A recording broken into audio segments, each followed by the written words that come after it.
online, on ground.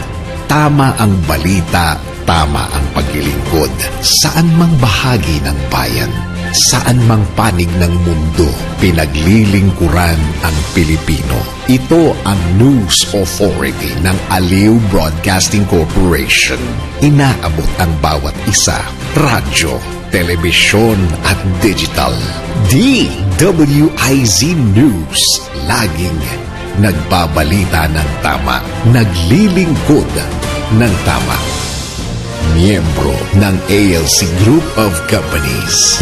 Ang lahat ng opinyon at pananaw ng susunod na programa ay galing sa mga host, anchors at panauhin lamang at hindi pananaw ng mga producers at ng pamunuan ng DWIZ News, Aliw Channel 23 at Aliw Broadcasting Corporation.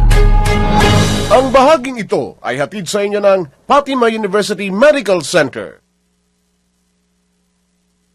Mga isyu ng bayan, mga isyu ng bayan, ngayon ay pag-uusapan, paglalapitin, pag-uugnayin, ang mamamayan at pamahalaan.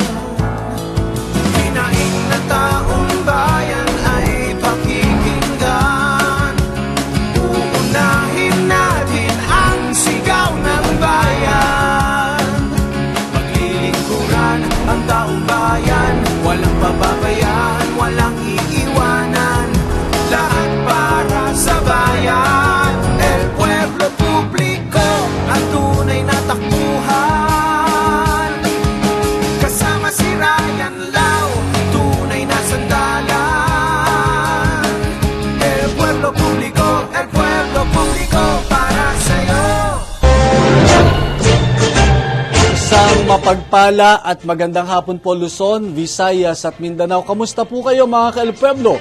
Ngayon po ay Abril 25 na, huling Sabado sa buwan ng Abril. At syempre tayo po ay magkakasama mula 1:00 hanggang 2:00 ng hapon. Ako po si Ryan Lau at ito po ang inyong programang El Pueblo Publico sa DWIC 882.